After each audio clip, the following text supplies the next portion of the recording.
Hello प्यारे दोस्तों। आज हम शादी एक अनोखा बंधन कहानी का छठवां भाग लेकर आ गए हैं।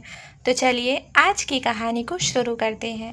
अंकुश नेहा को गले लगाई हुई थी। उसकी आंखों में एक डर था। अंकुश ने देखा कि नेहा अब भी चुप नहीं हुई है, तो वो बड़े प्यार से उसे अलग किया और नेहा को देखते हुए सिर हिला दिया। नेहा को अंकुश को देख एक सुकून मिला था। अंकुश बोला, नेहा शांत हो जाओ, वो नहीं आएगा, और आएगा तो मैं हूं ना, तुम्हें कुछ नहीं होने दूंगा। नेहा अब हैरानी से अंकुश को देखने लगी तो अंकुश बोला, इतना सॉफ्ट मत हो, मैं एक ऑफिसर हूँ तो पता रखता पड़ता है ना, और फिर तुम्हारी जैसे लड़ाकू हो तो थोड़ा और ध्यान रखना ही पड़ता है। कितनों को धो दो तुम, फिर मेरा पुलिस स्टेशन भर जाएगा ना। ये सुनते ही नेहा मुस्कुरा पड़ी तो अंकुश भी मुस्कुरा दिया। अंकुश चाहता था कि वो नेहा से पूछे, पर इस वक्त ना तो सही समय था और ना ही जगह। अंकुश ने नेहा से कहा, चलो नेहा, नव्या भी इंतजार कर रही होगी, क्योंकि आज जो होने वाला है ना, वो ना जाने क्या तूफान लाएगा। नेहा ने हाँ में सिर हिलाया तो दोनों नव्या की तरफ चल पड़े। जब वो आए तो नव्या वहाँ नहीं थी। अंकुश ने कहा, ताई, नव्या कहाँ गई? ताई ने बोला, बेटा वो तो बहुत देर पहले निकल गई, जल्दी में थी, उसने वे दिया है तेरे लिए। अंकुश ने जल्दी से वो कागज़ लिया और खोला तो उसमें एक पता लिखा था। अंकुश नेहा को देख नेहा ने हाँ में सिर हिलाया और जल्दी से निकल गए। वहीं दूसरी तरफ विवान बहुत खुश था। वो घर आया तो पता चला कि नव्या अभी तक नहीं आई है। विवान को समझ नहीं आ रहा था कि ऐसा क्या काम है जो नव्या ना ऑफिस आई ना घर। उसने फ़ोन किया पर लगा नहीं। विवान अब सोचने लगा, इधर नव्या एनजीओ से निकलकर एक अजीब सी जगह आई थी जो बहुत खाली खाली सी थी। नव्या इतना तो जान चुकी थी कि ये सही नहीं है, पर अब जब हाथ डाला ही था तो घुसना तो होगा। नव्या अंदर बढ़ रही थी कि एक आवाज़ आई, आ गई तुम? नव्या ने कहा, हाँ आना ही था। तुम कब से तुम कब से डरने लगी? आज पहली बार में ही तुम डर गई कि अब सामने आने से डर रही हो। रागिनी अब बाहर आती है, लेकिन उसके साथ उसका वो भाई भी, और कहती है, मिलना है ना मेरे भाई से, लो मिलो, और एक गंदी मुस्कान देती है। नव्या उसके भाई को देखती है जो उसे बहुत गंदे तरीके से देख रहा था। वो हंसते हुए रागिनी से कहता है, हाँ क्या बात है दी, आज कितने दिनों बाद कोई ऐसा मिला है जो मेरे से मिलने को बेताब था, लेकिन अब तो मैं भी बेताब हूँ इनका। नव्या मुस्कुराते हुए बोली, बिल्कुल बेताब थी, पर एक कुत्ते से मिलने के लिए। वो क्या है ना, ज़्यादा ही कुत्तापना दिखा रहा है, तो सोचा अब रोक दूं। नव्या से ये सुन उसका भाई बहुत गुस्से में आ जाता है, पर रागिनी जानती थी कि इस वक्त अगर उसने कुछ भी किया तो नव्या क्या करेगी। नव्या एक चेयर पर बैठ गई और रागिनी को इशारा किया। रागिनी ने अपने भाई को वहीं सामने चेयर पर बिठा दिया तो नव्या अब बोली, हाँ तो तू अब बोलेगा या तेरे मुंह का शटर खोलूं? नव्या की बात सुन विक्रम, रागिनी का भाई ने बोला, ना खोलूं तो? नव्या मुस्कुराई और एक रिमोट निकाला और सामने रखते हुए कहा, ये देख रहा है? विक्रम बोला, क्यों, तुझे खिलौनों से खेलना है? अगर ऐसा है तो मैं हूँ, मेरे संग खेल, खूब मज़ा करवाऊंगा। और हंस पड़ता है। नव्या ने कहा, ये भी सही है, पर वो क्या है ना, मुझे ना तेरे जैसे खिलौने पसंद नहीं, उन्हें तो मैं तोड़ देती हूँ और अपने पैरों के नीचे रखती हूँ। तो अब मुद्दे पर आती हूँ, इतना टाइम नहीं है मेरे पास। सॉरी तेरे पास? विक्रम ने बोला, मेरे पास? नव्या ने कहा, हाँ, क्योंकि जिस रिमोट को तू खिलौना समझ रहा है ना, वो एक बम का रिमोट है, और तुझे तो पता था, और मुझे तो पता था कि तुझे ऐसी ही जगह रखा होगा इस कुत्ते के लिए, तो मैंने पहले ही आदमी लगा दिए थे। और फिर बम भी तो अब तू बताएगा तो ठीक, नहीं तो तुझे मारने में मुझे अफसोस नहीं होगा, क्योंकि तेरा काला चिट्ठा सब है। तो क्या बोलता है? ये सुनते ही विक्रम के होश उड़ जाते हैं। रागिनी ने भी नहीं सोचा था कि नव्या ऐसा करेगी, तो नव्या बोली, टिक टिक टिक, कि विक्रम डर से बोलने लगा। इतने में अंकुश भी वहां आ जाता है। नव्या नव्या सब रिकॉर्ड करती है और अंकुश उसे पकड़ता है और कहता है, तू गया? तू आ गया। अब रागिनी तो डर से पहले ही चली गई थी, पर नव्या के दिमाग में कुछ और ही था। जब सब बाहर आने लगे तब नव्या ने विक्रम को गिरा दिया, जिससे वो अंदर ही रह गया। नव्या एक गुस्से की जलती आग में से देखा और कहा, मरने का बहुत शौक है ना तुझे, मर फिर। और अब तक कोई समझ पाता। नव्या ने बटन दबाया कि एक सेकंड में वो जगह जल उठी। अंकुश और नेहा बस देखते रह गए। नव्या का ये रूप वो नहीं जानते थे। आज विवान के कातिल को सजा नव्या ने दी थी। अंकुश नव्या के पास आया और कहा, नव्या ये क्या किया तुमने? तो नव्या ने वो रिकॉर्डिंग देते हुए कहा, विक्रम ने अपना गुनाह कबूल करने के बाद जीना मुश्किल हो चुका था, इसलिए उसने आत्महत्या कर ली, जिसका सबूत है रागिनी उसकी बहन। और अगर उसने ये नहीं माना तो नेहा बोली, तो नव्या तो अभी एक खेल बाकी है। अंकुश ने कहा, लेकिन नव्या ये कानून है। और नव्या, हाँ बिल्कुल, और फैसला भी कानून करेगा। अब चलिए। और नव्या जाके गाड़ी में बैठ गई और अंकुश नेहा बस देखते रहे। फिर वो भी निकल गए। नेहा को घर छोड़ते हुए अंकुश और नव्या घर आ गए।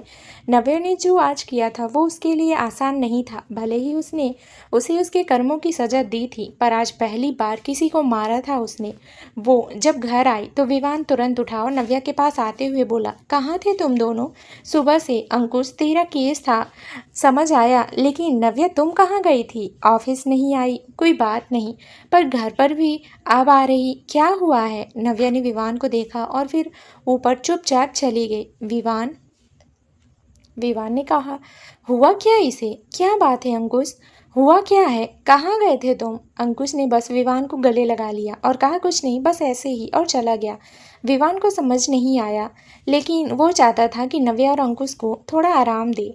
वो भी चला गया। ये रात रागिनी के लिए बुरी साबित हुई थी। उसके मन में इस वक्त नव्या को जान से मारने का मन था, पर वो कुछ कर नहीं सकती थी। वो बस गुस्से में बोली, नव्या। अगली सुबह विवान उठा तो कोई नहीं आया था कि विवान नव्या के कमरे में चला गया। वो अंदर जाने को हुआ तो दरवाज़ा खुला हुआ था। विवान बोला, नव्या नव्या, पर जवाब नहीं आया। विवान ने कमरे में देखा तो वो वहाँ नहीं थी। उसने सामने देखा तो नव्या वहाँ बालकनी में सो रही थी। विवान बालकनी में आया और बोला, नव्या, पर जवाब नहीं दिया। उसने अब पास आकर नव्या को देखा तो वो रोई थी। उसके गालों पर आंसू थे, निशान थे। विवान चौंक गया। विवान मन ही मन बोला, ऐसा क्या हुआ जो नव्या रोई है? क्या बात है? वो परेशान हो उठा, लेकिन नव्या ना उठे, इसलिए वो बेड पर से ब्लैंकेट लाया और उसे उड़ाते हुए चला गया। विवान खुद से बोला, ये क्या हो रहा है? कल से नव्या जब से आई है ऐसी ही है, ना अंकुश कुछ बोल रहा है और ना नव्या। क्या बात हुई है? मुझे पता लगाना होगा। कि तभी उसके पास किसी का फ़ोन आता है। विवान फ़ोन लेता है और कहता है, क्या हुआ? सामने से आवाज़ आती है, विक्रम मारा गया, उसकी लाश एक बंद जगह मिली है जहाँ धमाका हुआ है। विवान हैरानी से बोला, क्या? विक्रम विक्रम आवाज़ है, कहाँ जा रहा है? उसने सुसाइड की है। वो अपनी गिल्ट में था, पर जो हुआ अच्छा हुआ। आज स्वाति को शांति मिली होगी। विवान स्वाति का नाम सुन नम हुआ और फिर फ़ोन रख देता है, पर उसे खटका हुआ कि जहाँ तक विक्रम था वो कभी बाहर नहीं आया, और आज ये कैसे हुआ कि नव्या बाहर आई। विवान ने उसे देखा पर कुछ कहा नहीं। तभी वहाँ पुलिस आई। विवान उसे देखते हुए, जी आप? अंकुश भी आ गया। उसने नव्या को देखा तो उसने हाँ में सिर हिलाया। अंकुश बोला, क्या बात है, बताइए इंस्पेक्टर सर। जिस जगह विक्रम पाया गया है वहाँ आखिरी आप और नव्या जी थी, इसलिए आपको चलना होगा। विवान ने कहा, पर ये सब नव्या, चलिए पर कोर्ट, क्योंकि ये रही वो फाइल जिस पर रागिनी ने ये केस फाइल की है, चलिए। और विवान को देख कर बोला, विवान चले? विवान बिना कहे नव्या के संग चल पड़ता है, साथ में अंकुश भी। उधर किसी ने कदम रख दिया था इंडिया में, जिसकी दुनिया उजाड़ने बाकी थी, और एक झटका वो भी मिलना था। रागनी भी कोर्ट के सामने थी कि विवान की गाड़ी आके रुकी। उसमें से नव्या आई, जिसे देख रागनी का चेहरा गुस्से में भर गया, लेकिन नव्या ने उसे नहीं देखा और कोर्ट में आगे बढ़ गई। जहां रागनी नव्या को बर्बाद करने का सोच रही थी कि इस बात से अनजान ही एक खेल अंदर होने वाला है। कोई था जो बोला, लेट्स स्टार्ट। कोर्ट के अंदर सब आ जाते हैं। रागनी भी अपने वकील को लेकर अंदर आती है, वहीं नेहा भी आ जाती है, जिसे देख अंकुश खुश हो जाता है। और नेहा जब अंकुश को देखती है तो वो उसके पास आती है और कहती है, ये क्या हो गया है और ये कोर्ट हो क्या रहा है। अंकुश बोला, नेहा तुम बस देखो, नव्या अगर कुछ कर रही है तो मैं दावे के साथ कह सकता हूँ कुछ तो होगा। ऐसी नहीं है वो, इतने कॉन्फिडेंस ये सब, इनके इतने कॉन्फिडेंस से ये सब करती है। नेहा ने हाँ में सिर हिलाती है तो अंकुश जाने लगता है। फिर कहता है, डोंट वरी, मैं भी ठीक हूँ, तुम परेशान मत होना, और चला जाता है। नेहा मन ही मन बोली, इसे कैसे पता। और फिर वो भी बैठ जाती है। कुछ ही देर में जज साहब आते हैं तो सब खड़े हो जाते हैं। जज इशारे से बैठने को कहते हैं। उनके बैठने के बाद सब बैठते हैं और वो जज साहब केस को शुरू करने की इजाज़त देते हैं। रागनी की तरफ से एक 45 से 50 साल का एक जाने माने वकील साहब आते हैं और कहते हैं, जज साहब केस बड़ा सिंपल है। मेरी मौलिक रागनी खन्ना के भाई विक्रम खन्ना की मृत्यु कल उसी जगह मिली जहां आग लगाई गई, और उस जगह ये नव्या वहां मौजूद थी। और मेरी मौलिक रागनी का ये कहना है कि विक्रम को उन्होंने ही मारा है। अब सब नव्या को देख रहे थे तो नव्या ग्रुप भी बिल्कुल शांत थी। नव्या का ग्रुप भी बिल्कुल शांत था। तभी जज बोले, मिस नव्या आपकी तरफ से कौन है। नव्या ने बोला, सर मैं अपना केस खुद लड़ना चाहूँगी। जज ने कहा, ठीक है नव्या, तो मिस्टर तुषार जी, वकील जी को आपको जो पूछना है पूछ लीजिए, फिर मैं बोलूँगी, और जहाँ तक मैं जानती हूँ उस वक्त उसे ही बोल देना जब तक बात क्लियर ना हो। तो सार ने व्यंग से बोला, तो आप वहाँ क्या कर रही थी जब ये हादसा हुआ।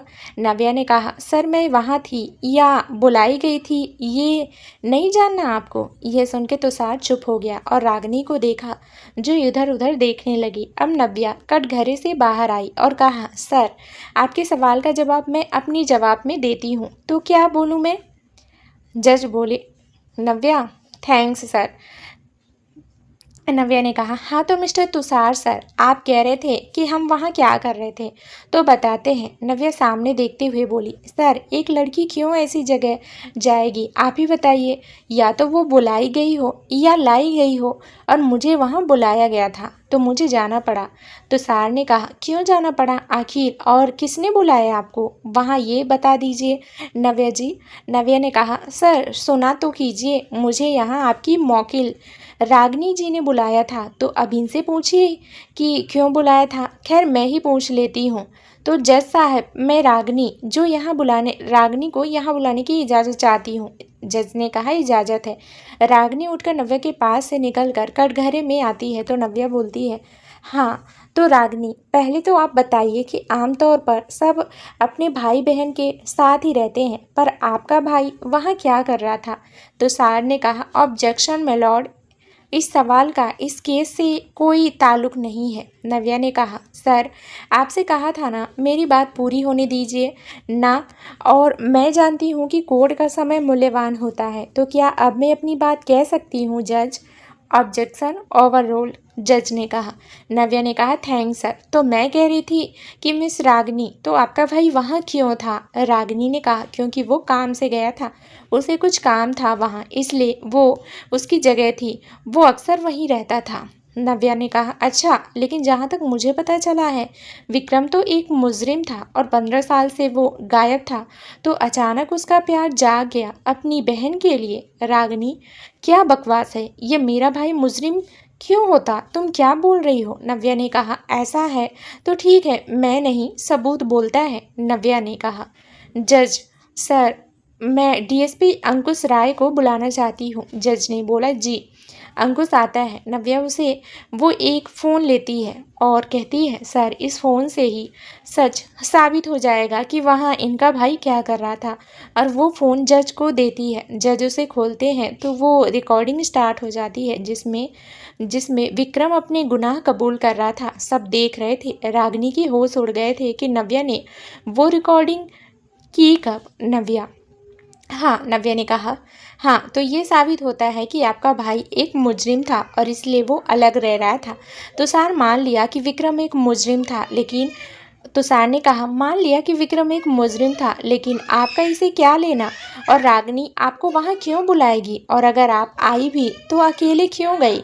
आप पुलिस को इन्फॉर्म कर सकती थी। नव्या ने बोला, तुषार सर, पुलिस वहाँ थी और हमने बस उसे सच उगलवाया। लेकिन मेरी एक बात समझ नहीं आई, जैसा कि इस रिकॉर्ड में है, इसमें विक्रम और मेरे और डीएसपी अंकुश राय हैं, रागिनी नहीं। क्यों क्यों चली गई थी अपने भाई को ऐसे छोड़कर? रागिनी अब हड़बड़ा गई तो नव्या बोली, वो इसलिए क्योंकि इन्हें डर था कहीं इनका सच आ गया तो। रागिनी गुस्से में बोली, कौन सा सच? नव्या बोली, यही कि इनका भाई एक मानसिक बीमारी से पीड़ित था और हर लड़की के लिए उसका जो पॉजिटिव था, और ये सच सामने आ जाता तो रागिनी की इमेज खराब हो जाती। इसलिए विक्रम ने खुद को मार लिया, है ना? और आप चाहें तो रागिनी से पूछें। रागिनी देख रही थी कैसे नव्या ने बाजी पलटी। अगर वो इसे नकारती तो ये साबित हो जाता कि वो भी विक्रम के संग मिली थी। नव्या अब जाके बैठ गई। जज ने जब रागिनी से पूछा तो उसने हाँ बोल दिया, जिससे ये साबित हुआ कि नव्या ने कुछ नहीं किया और वो केस जीत गई। तुषार सर को हराना आसान नहीं था, पर नव्या की हिम्मत देख वो भी बहुत खुश हुए और कहा, आज पहली बार हार कर खुशी मिली है कि मैं हारा भी तो सच के लिए। तुम बस ऐसे ही मेहनत करना, बहुत बड़ी वकील बनोगी एक दिन। नव्या भी मुस्कुरा दी। रागिनी ने गुस्से में देखा और निकल गई। उसने जो सोचा था वो उसे नहीं मिला। अंकुश, नेहा भी नव्या की इस जीत से बहुत खुश थे। नेहा, तूने तो कमाल कर दिया। नव्या, सच को भी इस तरह साबित किया कि यकीन नहीं होता, नेहा ने कहा। अंकुश ने कहा, आज मैं बहुत खुश हूँ। तूने न सिर्फ विक्रम को सजा दी बल्कि उसकी हुए शिकार लड़कियों को भी इंसाफ दिलाया है। आज स्मृति की भी आत्मा को शांति मिल गई। नव्या ने सुना तो विवान वहाँ नहीं था। उसे समझ नहीं आया कि विवान कहाँ गया है। उसने अंकुश से कहा, भाई विवान कहाँ है? अंकुश, वो यही तो था, कहाँ गया? नव्या, मैं देखती हूँ, आप लोग घर जाओ, हम आते हैं। अंकुश ने बोला, आज उसके लिए भी ये दिन बहुत बड़ा है। जाओ तुम। और नव्या चली गई। अंकुश और नेहा अंकुश के साथ में। नव्या बहुत हिम्मत वाली है, नेहा ने कहा। अंकुश ने कहा, हाँ, विवान और नव्या एक जैसे ही हैं। अपना दर्द ये कितना भी छुपा ले, पर अपनों के लिए बस हंसते हैं। नेहा बोली, जैसे तुम। अंकुश हैरानी से नेहा को देखने लगता है, फिर कहता है, तुम भी तो ऐसे ही हो ना, और आगे बढ़ जाता है। नेहा भी साथ चल देती है। वहीं रागिनी का भाई मर चुका था और उसे मारने वाली ने ही उसके हाथ से अपने आप को बेगुनाह साबित भी करवा दिया था। ऐसे में रागिनी का दिमाग घूम चुका था। रागिनी गुस्से में बोली, तुमने ये सही नहीं किया नव्या, अब जो होगा उसकी जिम्मेदार तुम होगी। वहीं नव्या कोर्ट से बाहर आ गई थी, लेकिन विवान अब तक उसे नहीं दिखा था। उसने इधर उधर देखा तो सामने एक छोटी सी दुकान पर वो बैठा था। नव्या भी उसके पास आ गई और बैठ गई। विवान चुप था या वो बोलना नहीं चाह रहा था। नव्या बोली, क्या हुआ? आज इतनी बड़ी खुशी का दिन है और आप, मेरा दोस्त, ऐसे चुप क्यों है? क्या मुझे डांटेंगे नहीं कि मैंने ये क्यों? मुझे पता है विवान, आप नहीं चाहते थे कि। तभी विवान बोला, मैं सब जानता हूँ, मुझे सब पता था, इसलिए मैं आपके साथ कोर्ट गया था। नव्या हैरानी से बोली, कब? कैसे? विवान ने कहा, उस दिन जब तुम दोनों और अंकुश घर आए थे। तुम दोनों को चुप देख मैं समझ गया था कि कुछ गड़बड़ है, लेकिन ना तुम कुछ कह रही थी ना अंकुश। अभी मेरे पास फ़ोन आया और विक्रम के बारे में मैंने जाना। मैं हैरान हुआ, लेकिन फिर जब सब कड़ियाँ मैंने जोड़ी तब समझ आया, अंकुश तो था ही तुम्हारे साथ, इसलिए मैं शांत था। लेकिन विक्रम को ऐसी मौत दी तुमने, ये नहीं सोचा था मैंने। रागिनी चुप नहीं रहने वाली थी, इसलिए मैंने ही उस पर नज़र रखवाई थी। विवान ने नव्या को गले लगा लिया और कहा, आज स्मृति और माँ के एक कातिल को सज़ा तुमने दिलवा दी। आज मैं बहुत खुश हूँ नव्या। नव्या ने विवान की पीठ सहलाई और कहा, आज खुशी का दिन है विवान, आज माँ को स्मृति को याद करो तो हंस के, और मैं हूँ ना, मेरे होते हुए मेरा दोस्त रोएगा नहीं, रोना नहीं चाहिए। विवान ने कहा। हाँ। नव्या फिर बोली, तो अब छोड़ो मुझे और घर चलो। अंकुश भाई और नेहा हमारा इंतजार कर रहे हैं। विवान ने उसे छोड़ा और कहा, सॉरी। वो नव्या नव्या बोली, इट्स ओके, तुमको ये हक है, और चली गई। वहीं विवान बस सोचता रह गया, नव्या की इस बात में क्या छुपा था। विवान समझने की कोशिश करने लगा। वहीं नव्या अपनी बात को ही सोच के गाड़ी में बैठ गई। कुछ देर में विवान और वो घर के लिए निकल गए। वहीं दूसरी तरफ रोजी अब अपना आखिरी दाव खेलने वाली थी, जिसके लिए उसने सब तैयारी कर ली थी। रघु को भी अपना काम करना था। आज रोजी आई और कहा, सासू माँ। वहीं कुसुम ने कहा, अब क्या हुआ। वो डरते हुए आई और कहा, क्या हुआ बहू। रोजी ने कहा, वो सासू माँ, क्या है ना, आज घर में एक पार्टी है तो आप तैयारी कर लेना, खाने में सब देख लेना, आप कुछ छूटना नहीं चाहिए। कुसुम ने कहा, पर की बात की पर किस बात की पार्टी। रोजी बोली, अब आपको हर बात बताना मैं ज़रूरी नहीं समझती कि। तभी रोनी बोलने, तेरी हिम्मत कैसे हुई मेरी माँ से ऐसे बोलने की। और जैसे ही रोजी को मारने के लिए हाथ उठाता है, रोजी उसका हाथ पकड़कर मोड़ देती है और कहती है, सोचना भी मत, और आज तुमने मेरे पर हाथ उठाया ना, अब सजा तो मिलेगी ही। उसने रघु को बुलाया और कहा, तुम इसके सारे कपड़े उतार दो, सिर्फ इसकी इज्जत के लिए एक ही कपड़ा छोड़ना इसके बदन पर, और कबाड़ इसका लॉक कर दो ताकि ये याद रखे कि क्या किया है इसने। रोनी ने कहा, यह क्या बकवास है, इसने मुझे हाथ भी लगाया ना। रोजी, तो इसने मुझे हाथ भी लगाया ना। तभी रोजी ने चाकू उठाया और कुसुम की गर्दन की तरफ घूमते हुए बोली, तो क्या कहा तुमने। कुसुम डर गई। नहीं, ऐसा मत करो रोनी, बचाओ मुझे, बचाओ। रोनी बोला, ये ठीक नहीं कर रही तो रोजी, ये मेरा काम है, तेरा नहीं, समझा। तो जाओ रघु संग। अभी रघु को हंसी आ रही थी। वो बोला, चलो तेरी इज्जत उतार दूं। रोनी गुस्से से चल दिया और रोजी वहीं बैठ गई चाकू लेके। नव्या और विवान घर आए तो अंकुश और नेहा किसी बात पर आर्ग्यू कर रहे थे। दोनों ने जब अंकुश और नेहा को देखा तो एक दूसरे को देखने लगे। फिर आगे बढ़ के नव्या बोली, नेहा, अंकुश, ये क्या हो रहा है, किस बात पर लड़ रहे हो तुम दोनों। अंकुश ने कहा, यार देख, ये मुझसे लड़ रही है फालतू में। नेहा गुस्से में बोली, मैं लड़ रही हूँ। हाँ, मैं लड़ रही हूँ फालतू में, इसका दिमाग दिख रहा है। नव्या ने कहा, हुआ क्या, पहले ये तो बताओ। अंकुश बोला, मैं फ़ोन पर बात कर रहा था कि तभी इसके फ़ोन पर फ़ोन आया, जिसे सुन ये घबरा गई। कब से पूछ रहा हूँ, बता नहीं रही है, ऊपर से रत्नागिरी जाने की रट लगा रखी है। अब तू बता मैं क्या करूँ। नव्या नेहा से बोली, क्यों जाना है तुझे, और बता दे किसका फ़ोन था, क्यों घबरा गई, बोलना। नेहा बोली, मैं कुछ नहीं कह सकती, बस मुझे जाना होगा, इस बारे में मत पूछो मेरे से। अब अंकुश को गुस्सा आ गया और वो नेहा को पकड़ते हुए बोला, जा, ताकि वह तेरे को मार डाले, और जो तुम अपनी बहन को बचा लोगी, है ना। ऐसे तो ठीक है, बचाओ उसे, जाओ। नेहा अवाक सी अंकुश को देखती रह गई। वहीं नव्या और विवान भी हैरानी से सुन रहे थे। अंकुश अब चुप हो गया और कमरे में चला गया। वहीं नेहा बस देखती रह गई कि नव्या ने नेहा के कंधे पे अंकुश के ऐसे कहने से नेहा हैरान थी। उसे समझ नहीं आ रहा था कि अंकुश कैसे ये सब जानता है। अंकुश की परवाह नेहा को साफ प्यार नजर आ रहा था, पर हाथ रखा और कहा, क्या बात है नेहा। अंकुश भाई क्या कह रहे थे, और बहन ये सब क्या है, कौन है जो तुम्हें मार सकता है, क्या है ये सब। विवान ने नेहा को देखा तो नेहा बोली, कुछ नहीं, वो रो रही थी। विवान ने कहा, कुछ नहीं तो फिर क्या है ये सब, क्यों इतना परेशान हो, बताओ नेहा क्या बात है। अपने भाई से भी बात छुपा लो, पर मैं जानता हूँ तुम्हारा वो ताऊ कितना गिरा हुआ है। तुम्हारी बहन को अपने चंगुल में वो रखा हुआ है और तुम्हें इतने सालों से ब्लैकमेल कर रहा है, जिसकी वजह से तुम उसे हर महीने पैसे देती आ रही हो। नेहा हैरानी से विवान को देख रही थी। वही नव्या भी इस बात से हैरान थी कि नेहा ने कहा, आपको ये सब।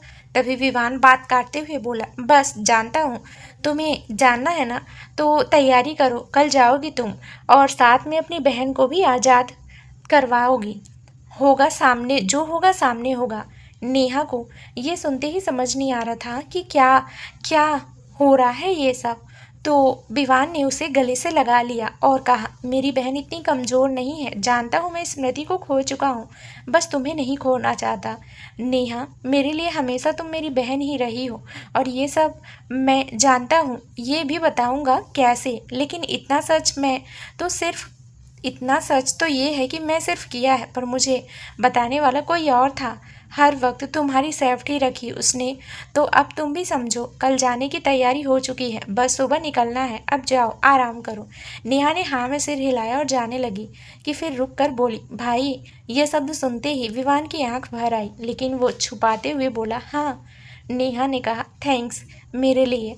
विवान बोला, पहली बात, भाई को थैंक्स नहीं होता। दूसरा, इस थैंक्स का हकदार मैं नहीं, कोई और है। मैं वो नहीं चाहता मैं बताऊं, तो मैं मजबूर हूँ। मैं नहीं चाहता था कि ये मैं तुम्हें बताऊं, लेकिन मैं मजबूर हुआ।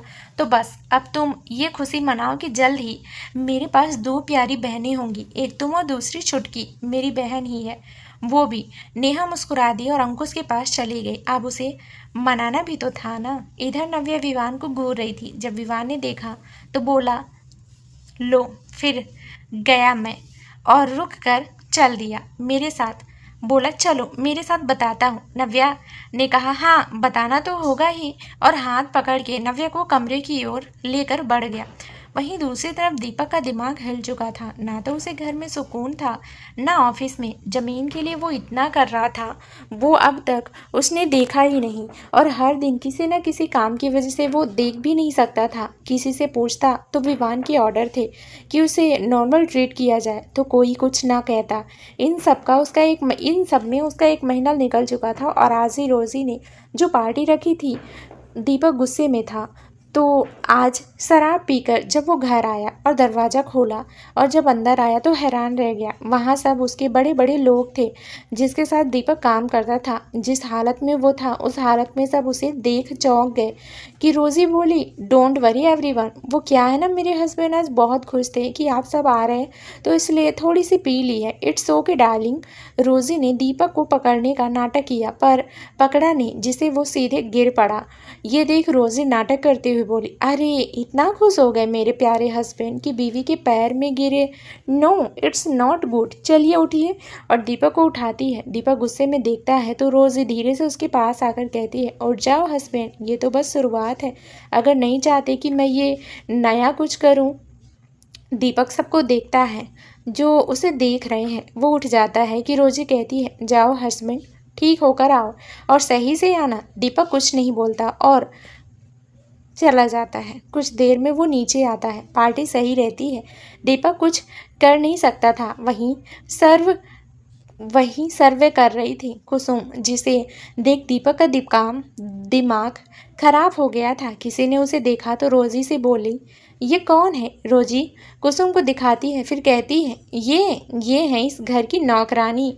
सब ये सुनते ही हैरान रह जाते हैं। दीपक का गुस्सा बढ़ रहा था। कुसुम भी कुछ नहीं कहती, वो चली जाती है। पार्टी कुछ देर में ख़त्म हो जाती है। अब दीपक गुस्से में रोजी से बोला, तेरी हिम्मत कैसे हुई मेरी माँ को ऐसे बोलने की? आज बताऊंगा तुझे।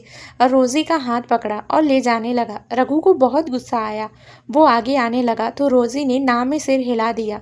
रघु रुक गया। दीपक ने रोजी का हाथ ऐसे पकड़ा था कि उसके हाथ पर निशान बन चुका था। उसके हाथ की चूड़ी वहीं चुभ गई थी। दीपक ने उसे कमरे में बिस्तर पर फेंका और जल्दी आग से बोला, आज बताता हूँ मैं, क्या मेरा ये रूप का अंदाजा भी नहीं है? वो बेल्ट निकालता है और जैसे ही रोजी को मारने को उठता है, एक चीख उसके कानों में पड़ती है, जिससे उसके हाथ रुक जाते हैं। वहीं रोजी के चेहरे पर एक मुस्कान होती है और दीपक के चेहरे पर हैरानी। वो उस ओर बढ़ जाता है कि कमरे में नेहा में उस ओर बढ़ जाता है कि वहीं दूसरी तरफ कमरे में नेहा होती है और पेपर्स देख रहा होता है। ये कह तो पलट रहा था।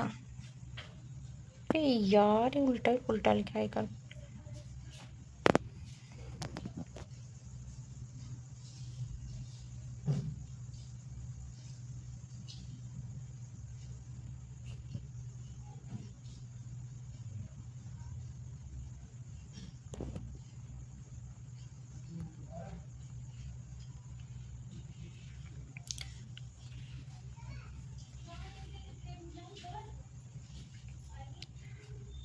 वो शोर बढ़ जाता है। वहीं दूसरी तरफ कमरे में नेहा होती है। नेहा के चेहरे पर मुस्कान आ जाती है। वो अंदर जाती है और आकर उसके बेड पर बैठ जाती है और कहती है, कितना अच्छा है यार ये रूम। पर विवान भाई से कम अंकुश सुनता है पर कुछ कहता नहीं।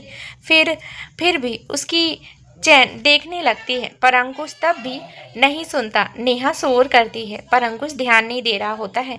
अब नेहा को गुस्सा आता है और पास खड़े वॉश जो होता है वो उठाती है। अंकुश देख रहा होता है और तुरंत अपने बिल्कुल पास लाके तोड़ने वाली होती है नेहा कि अंकुश की आंखें बड़ी हो जाती है और वो वॉश को पकड़ते हुए बोलता है, दिमाग सही है तुम्हारा या पागल हो गई हो?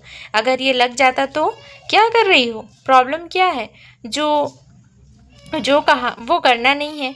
अब जो हो रहा है तो भी दिक्कत है। जब बोल रहा था सुनना नहीं है तो नहीं बोल रहा मैं। फिर क्या प्रॉब्लम है? कि नेहा बीच में ही बोली, प्रॉब्लम? हाँ, यही प्रॉब्लम है कि तुम बोल नहीं रहे हो। क्यों नहीं बोल रहे हो? हाँ नहीं तो बड़े मेरे से हैंडल नहीं हो रहा। क्या बोलूं? अंकुश अंकुश ने कहा, सॉरी बोलो।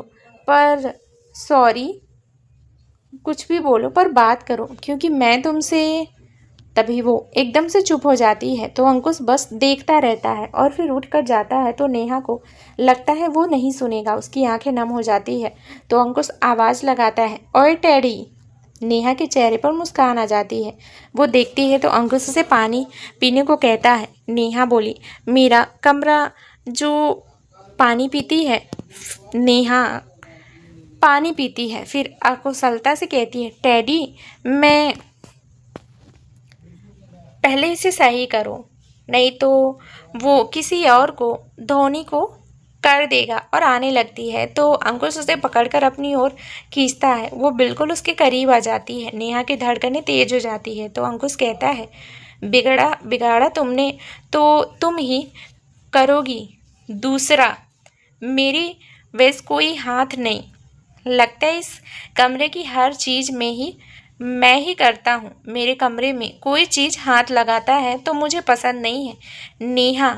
और मैंने तो अंकुश ने कहा, अगर ये हक तुम्हें नहीं दिया होता तो तुम कमरे के बाहर होती, समझी? तुम्हें ये हक है तो चलो साफ करो। मेरे टैडी को छोड़ते हुए नेहा को चला जाता है। हंसते हुए नेहा वहीं खड़ी रह जाती है। वो अब तक अंकुश को महसूस कर रही थी पर फिर वो बोलती है, इडियट कहीं का, और कमरे को देख एक मुस्कान आ जाती है और सही करने लगती है। अंकुश ये सब बाहर से देख रहा होता है। नेहा की मुस्कान देख उसके दिल को सुकून मिलता है और वो खुद से कहता है, ये मुस्कान जिसने छीनी है उसको अब रोना ही पड़ेगा। वहीं विवान इधर से उधर कर रहा था और नव्या उसे घूर रही थी कि नव्या बोली, बता भी दो अब या फिर मुहूर्त निकलवाओगे? विवान बोला, सुनो मेरी माँ, जब तुम और नेहा मेरी कंपनी। नव्या ने कहा, क्या तुम्हारी कंपनी? विवान ने बोला, हाँ हाँ, नहीं वो मेरी कंपनी भी है, अब सुनना है या नहीं? नव्या बोली, सॉरी, हाँ सुनाओ। विवान ने कहा, कंपनी में आए थे ना कुछ दिन, मुझे अंकुश का फ़ोन आया। तभी उसने बताया कि नेहा को एक कॉल आई है जिससे वो बहुत परेशान हो गई है और उसे जॉब की ज़रूरत है। तब मेरी समझ नहीं आया कि नेहा जॉब तो करती है, फिर क्या बात है? और अगर फाइनेंशियल प्रॉब्लम थी तो मुझे कह देती, लेकिन उसने ऐसा नहीं किया। जिस दिन दीपक आने वाला था उस दिन ही अंकुश ने नेहा को फ़ोन किया था। तब उसे सब पता चला। कोई था जो नेहा पर नज़र रख रहा था। जब अंकुश ने उसे पकड़ा तब सब पता चला कि नेहा के ताऊ उसे परेशान कर रहे हैं और मारने तक की धमकी दी है उसकी बहन को, और उसे संयम भी। जॉब अंकुश ने ही लगवाई है। मैं तो बस काम को देख रहा हूँ। और कल भी नेहा अकेले नहीं, अंकुश जाएगा उसके साथ। ये बात अगर नेहा को बता दी तो वो ऐसा होने नहीं देगी। बस इसलिए नव्या अब भी घूर रही थी। तो विवान बोला, अब क्या हुआ? अब तो बताया ना सब। तो नव्या बोली, अंकुश भाई नेहा से प्यार करते हैं। ये कौन बताएगा? विवान हैरानी से, क्या तुम कैसे जानती हो? और ये तो मुझे भी नहीं पता। नव्या उठते हुए बोली। विवान, अंकुश भाई का आज नेहा के लिए जो परेशानी, जो दर्द मैंने देखा, उसे साफ पता चलता है कि वो नेहा से प्यार कर बैठे हैं और अब हमें इन दोनों को मिलाना है, क्योंकि नेहा अंकुश भाई के संग होती है तो बहुत खुश दिखती है उसे।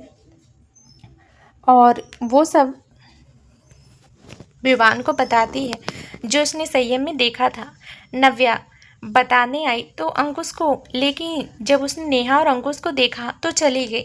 वहीं विवान कहता है हाँ, अगर ऐसा है तो वो दोनों का जाने, इनके लिए एक नई जिंदगी, उन दोनों का मिल जाना इनके लिए एक नई जिंदगी लाएगा।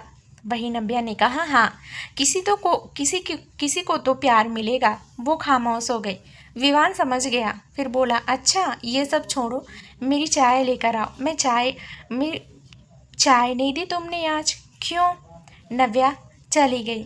विवान सामने देखते हुए बोला किसने किसने तुमसे भी प्यार, किसी को तुमसे भी बेपनाह प्यार है, बस कहना नहीं आता है। धड़कन तो है उसके नाम, बस जताना नहीं आता है। वहीं दूसरी तरफ रमेश इंडिया आ चुका था। वो अपने बैंगलों में था। सारे उसके आदमी उसे देख रहे थे। सबकी सांसें ऊपर से नीचे थी। रमेश का इंडिया आना एक बम से कम नहीं था। सब उसे ही देख रहे थे कि रमेश बोला पता करो वीके के बारे में क्या है, वांट द डिटेल्स, जो रमेश को यहाँ तक लाया है। वहीं विवान को किसी का न हुआ, जिसे सुन विवान बोला जाओ, इंतजार है तेरा। दीपक जब उस कमरे में आया तो हैरान रह, कमरे में कुसुम गिर गई थी, उसे चोट आई थी। दीपक भागते हुए उसके पास आया और कहा तुम गिरी कैसे, और ये चोट ठीक तो हो ना? कुसुम जो दर्द से कराह रही थी, वो कहती है कि रोजी आ गई है। रोजी आ गई और बोली अरे सासू माँ, आप तो गिर गई, कितनी चोट आई है, पर आप क्या कर सकते हैं, चलिए उठाइए। वैसे भी जब आप दर्द दे सकती हैं तो दर्द से सह भी तो सकती हैं ना, क्यों? दीपक जो गुस्से में था वो कुछ बोलता कि कुसुम बोले अरे उसे रहने दे दीपक, मुझे उठा। और ये सही तो कह रही है, गलती मेरी है, मैं देख कर नहीं चली। देख फर्श कितना गीला है और मैं ऐसे ही चल पड़ी। दीपक ने कहा पर माँ, कुसुम बोली अब तो उठाएगा या मैं खुद उठूं? दीपक अब कुसुम को उठाता है और बिस्तर पर बैठाते हुए कहता है तुम बैठो, मैं आया। वो जाने लगता है कि रोजी कुसुम के पैर पर ट्यूब मलते हुए कहती है तेरे बेटे ने मुझे बस चलाया तो तेरी ये हालत हुई है। अगर अगली बार मुझे हाथ भी लगाया ना तो इस बार तो सिर्फ गिरी है, अगली बार ना जाने उसके मुंह से निकलता कुछ भी। अजी ऐसे, तभी कुसुम ने कहा अजी ऐसे ही देखो ना, मनु कुछ होने लगता है। नेहा होश में आती है और वहीं दूसरी तरफ नेहा होश में आती है। क्या तुम और यहाँ क्यों बैठे हो, और जगह नहीं है क्या? बोलो। लड़का ना जी, मुझे ये सीट पसंद है, आप जाना चाहो जाओ। नेहा सच में कहती है पागल हो, और जाने लगती है कि बस को चखा लगता है और वो गिरने वाली होती है कि वो लड़का उसे पकड़ लेता है। नेहा की कमर पर उसका हाथ होता है। नेहा को भी कुछ अजीब सा लगता है। वो उसे देखने लगती है कि कंडक्टर की आवाज़ से उससे होश आता है और वो सीधी खड़ी हो जाती है। वो कुछ बोलती है, कंडक्टर कहता है मैडम बैठ जाए ना, और कोई जगह भी नहीं है। नेहा कुछ कहती है, कुछ नहीं कहती और बैठ जाती है। वो लड़का मुस्कुरा देता है। अब उसका डर न जाने क्यों ख़त्म हो रहा था, जिसकी वजह से वो समझ नहीं पाई। वहीं नेहा आज बहुत दिनों बाद नव्या और विवान ऑफिस आए थे। कुछ मीटिंग्स थी जो उन्हें हैंडल करनी थी। विवान सीधे कैबिन में जाने लगता है कि उसे कुछ याद आता है और वो दीपक के कैबिन की तरफ बढ़ जाता है। दीपक अभी तक आया नहीं था। विवान कुछ देर रहता है, फिर वापस अपने कैबिन में आ जाता है। कुछ ही देर में दीपक भी आ जाता है। वो बोलता है दिमाग खराब कर रखा था। और क्या हो गया? एक ऑर्डर पर जहां लाइन लग जाती थी, और आज मुझे वो सब सोचते हुए कैबिन में जा रहा था कि नव्या उसे रोक दिया। मिस्टर दीपक, आपका घर नहीं है ये कि जब मन आया कि आएंगे, जब नहीं किया नहीं आएंगे। ये ऑफिस है और यहाँ की कुछ कायदे कानून है। आपको मैं पहले भी कह चुकी हूँ कि देरी मुझे पसंद नहीं है। फिर खैर 10 minute in my cabin right now, और चली गई। दीपक का पारा चढ़ गया। वो बोला बस आज इसका कुछ करना ही होगा, और फिर नव्या के कैबिन में चल दिया। नव्या के कैबिन में आकर वो बोला यस नव्या। नव्या ने उसे घूरा तो वो बोला मैम। नव्या मैम। तो मिस्टर दीपक, मैं इतने दिन नहीं आई, आपको जो काम दिया वो हुआ या नहीं? मुझे इस बार गलती नहीं चाहिए। नव्या थोड़ा गुस्से में बोली तो दीपक बोला, नहीं मैम, सब हो गया, आप देख लीजिए। और वो फाइल्स उसने नव्या के सामने ला दी। नव्या ने एक फाइल उठाई और देखने लगी तो उसके चेहरे के भाव बदलने लगे। उसने एक नज़र दीपक को देखा, फिर दूसरी फाइल्स देखने लगी। अब जैसे जैसे वो फाइल्स देख रही थी उसका दिमाग भन्ना रहा था। वो अब बोली, दीपक, हमें लगता है आपको ना अपनी पर्सनल लाइफ को प्रोफेशनल में लाना पसंद है। क्यों? दीपक बोला, क्या? नव्या ने कहा, आप कितने घटिया हो, मैं जानती थी, पर अपनी ही इज्जत उड़वा रहे हैं। दीपक ने कहा, ये क्या बदतमीजी है नव्या? नव्या बोली। आवाज़ नीचे। नव्या की आवाज़ सुन सारा स्टाफ भी देखने लगा तो नव्या ने वो फाइल्स दीपक के सामने कर दी। दीपक ने देखी तो उसके होश उड़ गए। उस फाइल्स में रोनी की कुछ आपत्तिजनक तस्वीरें भी थी। दीपक बोला, पर ये और ये ऐसा? नव्या ने कहा, आप कैसे हैं, क्या है, मुझे मतलब नहीं, पर आपने अपने परिवार तक को नहीं छोड़ा आपने, और इस तरह काम करेंगे? आप तो रहने दें, हम आज ही विवान सर से बात करते हैं। ऐसे आदमी के संग डील करनी ही नहीं चाहिए कंपनी को। और उठने लगी तो दीपक को गुस्सा आ गया। उसने नव्या को वहीं चेयर पर धकेला और कहा, बस बहुत हुआ तेरा, अब तक मैं चुप था, पर अब नहीं, तुझे सबक तो सिखाना पड़ेगा। नव्या के नज़दीक आने लगा। नव्या ने सीधे पेपर वर्ड उसके सिर पर दे मारा, जिससे दीपक पीछे हट गया। नव्या अब उठी और बोली, get lost right now, I said go. Navya की आवाज़ इतनी तेज थी कि पूरा ऑफिस हिल गया। विवान अंदर आया तो दोनों को देख हैरान रह गया। फिर वो नव्या के पास आया और कहा, क्या हुआ? नव्या ने कुछ नहीं कहा तो विवान दीपक से बोला, सुनाई नहीं दिया या बहरे हो? दफ़ा हो जाओ यहाँ से, अब कोई डील नहीं है तेरे साथ, समझा? दीपक बोला, देख लूँगा, और चला गया। उसकी ये डील उसके हाथ से जा चुकी थी। अब रमेश क्या करेगा ये वो नहीं जानता था। विवान ने कहा, विवान ने नव्या को बैठाया और पानी दिया और कहा, तुमने कर दिया, अब जो होगा वो वही करेगा जो हम चाहते हैं। जानता हूँ आसान नहीं था उसे ऐसे, पर सॉरी। नव्या ने विवान को देखा जो कान पकड़े था तो नव्या बस उसके गले लग गई, जिसे विवान को कुछ अलग लगा। नव्या बोली, नहीं सहन होता उसका पास होना, दर्द आ जाता है आज जब। नव्या का सिर विवान ने सहलाया और कहा, बस कभी नहीं आएगा वो, शांत रहो। कुछ देर बाद विवान बोला, तुम मोटी हो गई हो। नव्या तुरंत अलग हुई और घूरने लगी तो विवान भी मुस्कुराने लगा।